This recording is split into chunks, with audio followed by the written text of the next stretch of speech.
Hey YouTube, it's Grant. I'm here for a modern deck tech, and here's one of the newer decks I've been playing and having some fun with. It is Boros Burn. I used to play aggro red burn back in the day, and I just got this and I've been playing it at the local game shop, so it's been doing really good. So I'll tell you a little bit about it. First of all, I'll go through the four O's. So we've got four lightning bolts, as expected. I'm sure you guys know what this deck is for the most part. I don't think it's really changed much. Four Eidolon, the Great Revel. That card right there is one of the ones that I'm still learning about. Um, if you see people that have been playing Burn for a long time, four of these Monastery Swiftspears, they get better at it. And it's really easy to pilot, but you can get good at Burn. Goblin Guide, and I'm really excited to see where I go with this because it's been a blast to play it. So four Goblin Guide, four Monastery Swiftspear, four Eidolon, four Lightning Bolts, and four Boros Charms. And this is where the white part comes into the deck here. Four Boros Charms and only two Lightning Helixes. Let's go like this. All right. Then we're going back to the four ofs. We got four Lava Spikes. We've got only two Skullcracks. Four Rift Bolts. Great card. Love it. And here's a new one. Four Skewer the Critics. This isn't something that I used to have in my old red deck. It's a great card. And then four Searing Blaze, my least favorite card in the deck. So I'm going to go over the land base real fast, and then we'll get into this Eidolon card and something that I learned. We've got four Inspiring Vantage, another newer card, something that I'm not really used to. But they basically, the deck only really needs two lands to work, three lands at the most. You don't really want four lands, so if you draw one later on, it doesn't really matter if it enters play tapped. So as long as you get it in the early game, it doesn't matter, so I have not had a single problem with it. We've got two Shock lands, two Sacred Foundry, and then we're running, I believe, six. We're running six fetches. Doesn't matter. They're all red in some way or another. So something I wish I would have known when I bought the deck, that you could buy any red fetch land. It doesn't matter. Because I was like, well, I need to get a Scalding Tarn. But I didn't. Four of the regular basic lands. And four Sun-Baked Canyons. And these let you draw a card. Haven't been needed to use one yet. And then we'll go into the sideboard. Well, let me tell you a little bit about the deck first. So with the deck, you can get good at Burn. People that are new to Burn, even as easy to pilot as it is, they make a lot of mistakes. And, the crazy thing is I used to play Burn, just red Burn, back in the day. And so I understood a little bit how it worked. I got the idea. So the same day, I'd never been to a modern tournament in like a card shop. At least not in a long time. And I didn't understand any of the meta. And not only that, I just got my cards in the mail that day. So I had the old remnants of my old Burn deck, like the Lightning Bolts and stuff. But I had to pick up the Boros Charms. I had to get some Goblin Guides. I had to get the Skewer of the Critics. I had to get the Lightning Helixes. I had to get the Fetch Lands. I had to get all these in the mail. Never played this deck. Went to the tournament and got second place. And I made so many mistakes. And the hardest part was I had no idea what the meta was. So I didn't know what cards I should maybe Lightning Bolt or what cards I should leave on the field, and I was having to read everybody's cards, and I just get overwhelmed, so I just stopped reading them and not care. Just like, look, I'm just gonna go aggressive as possible, not worried about bolting these creatures, and I did great. I did lose the final match. It was somebody who was playing a graveyard deck, where they basically just mill themselves and get a bunch of these jellyfishes and blood ghasts out onto the field, and they beat me. But I did so good, and then I started playing with it more and meeting those guys and playing, and the biggest thing I learned recently was this Eidolon. So the last time I went, I got up into the higher ranks too, but I did lose in the end matches. I had like a good 3-0, 2-0, 3-0. Like, I didn't lose until I got to this guy playing mono green, and I didn't realize something until then, and it just kind of hit me. These Eidolons are really good. So if you're ever wanting to play Burn, if you're on the play and it's your turn first, you drop your mountain, put down your Monastery Swift Spear, put down your Goblin Guide, put down your Lightning Bolt, whatever you want to do, suspend your Rift Bolt, goes to your opponent's turn, they'll have their 1 mana, they'll put it down, they'll get something out, an Aether Vial, who knows, something. Then when it's back to you, you now have 2 mana, you put out your Eidolon, and in this format, Modern, everybody just kind of vomits everything off of their hand in their second turn. So they might play a Manamorphose into another Manamorphose into some Storm things, or they might use their Aether Vial to bring something in as well as cast another thing, or they're setting up so after turn 2 is when it starts, right? And your Eidolon will sometimes get them for 4, sometimes 6 damage, and then force them to be really careful about what they play after that. But I just kept it in. And then when I was on the draw, I didn't realize how much that sets you back. So, reverse the order. They play something first. I play something, Goblin Guide, maybe a Lightning Bolt. Go back to them. They're dumping out their hand. Then I come back and I just put out the Eidolon, doing nothing else for my second turn. And it goes back to them.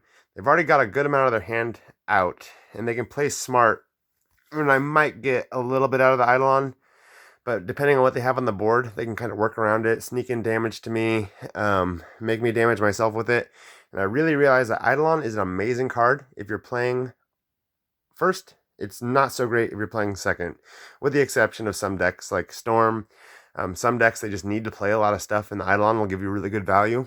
But honestly, it's not super great if you're on the draw. So it's something to take into account if you ever decide to play Burn. It's really inexpensive. The most trouble you're going to run into is the lands. Other than that, it's pretty cheap to make. And then it's really fun, too. So I highly recommend you guys try it out. I'm going to go into the sideboard, and this is going to be a little bit depending on what your card shop's meta looks like. And this is also something I did not know the meta at all. So I kind of did a little bit of everything, and I want to update my my sideboard now, but for now, this seems to be okay. I've never ran into any mirror matches, so I have 2 core Firewalkers, protection from red, and whenever a player casts a red spell, I gain a life. So those could definitely be left. I have ran into people who were running artifacts, so I've got 2 Smash to Smithereens, deals damage to them and destroys an artifact, which is really good. With this here, Wear and Tear, some artifact or enchantment. I did lose a match because of a ley line, and I did not have that in my sideboard. These are really cool. This is Deflecting Palm from Khans of Tarkir, and you just redirect. This could potentially be 2 mana for 6 damage. You hold on to it. Make sure you play your plays on their turn before it's your untap step. And then if they decide to pump something up, hit you with a 6/6, then you just pay the 2 mana, prevent it, and deal it back to them. It's really cool. So for creature hate, I've got a Grim Lavamancer, just one. He's kind of cool. I would consider maybe running 2. The nice thing about being in white is you have access to Path to Exile, which is extremely good in this format. It's a really, really good removal. It's probably the best removal in the format. I mean, Fatal Push is whatever, but Path to Exile is amazing. 2 Tormod's Crypts for those graveyard decks. For Storm, whatever. There's a lot of graveyard interaction in this meta, and then 2 Skull Cracks, because in my main deck I'm running 2, and I can switch out a couple Searing Blazes if I'm worried about life gain or Eidolons. Really, my least favorite card in the main deck is Searing Blaze, and it's one of those things where I see it as 2 mana for 3 damage if I draw a line, if I play a land. Sometimes I don't, so it's a riskier card. And then another one I look at is Lightning Helix. It is 2 mana for 3 damage and gain 3 life. But depending on the deck you're playing, that doesn't help you too much. If you're already if you got them down to 6 and you're at 18, the 3 life, it might buy you an extra turn, but I don't know. I still need to learn how to play this deck better. I've been doing really good with it, like I said, but I'm still wondering if Lightning Helix is that great. So anyways, when I do sideboard in my Path to Exiles, if I'm running into a creature heavy deck, I generally take out my Eidolons if I'm on the draw, because Eidolons aren't going to help me with their creatures at all. And then if I'm on the play, I want to be fast, so I generally take out maybe my Skull Cracks if I'm not worried about life gain, and I will take out my Helixes or Searing Blaze, because Running 2 seems fine. If I really want to get rid of creatures, I can take out the Searing Blaze and put it in Path to Exile because, yeah, I can use the Lightning Helix on the creature. I can use the Lightning Bolts. I can use the Skewer the Critics on the creatures. And then it's too risky with the Searing Blaze because I might not get that land drop, and I'd rather just pay the 1 mana and exile their creature, and then afterwards hit it with a Lava Spike just to do the damage. So if you guys disagree, if you guys have like any ideas or anything you could tell me about playing Boros Burn, that'd be super great. I do check my messages and I do check the comments probably once a week or so, usually around the time I try to upload. But every once in a while I'll be curious because I'll see I got a view or something. But if you guys have played Burn or want to play Burn, if you have questions, I might not be the best to ask, but if you guys have comments, that'd be really great. Also sideboarding, can you tell me what are some great sideboard cards? Because Wear and Tear seems like it'd be smart against ley lines, but I'm looking for maybe some more help. Core Firewalker doesn't seem super great. So yeah, if you guys have any comments or if you guys have any knowledge you can impart to me, I'd be really, really happy to learn, because I'm probably going to keep playing it until I finish the rest of my decks.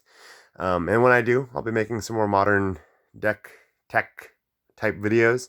One will be a homebrew. It'll be mono black vampires with Vampire Nocturnus and the new Sorin Planeswalker.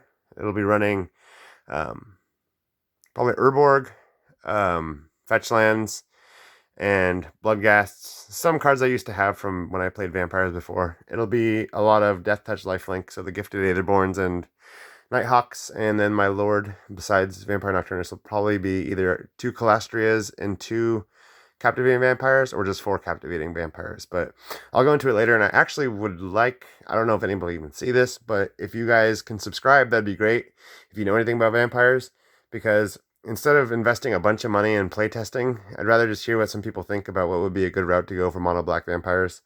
And then maybe I might have the cards already, and you can just kind of help me out, and I can try it out. So thanks guys for watching, and make sure to like, comment, subscribe. That's what YouTubers say, and mainly just to help me out. And I'm curious to hear what you guys have to say. Thanks. Bye.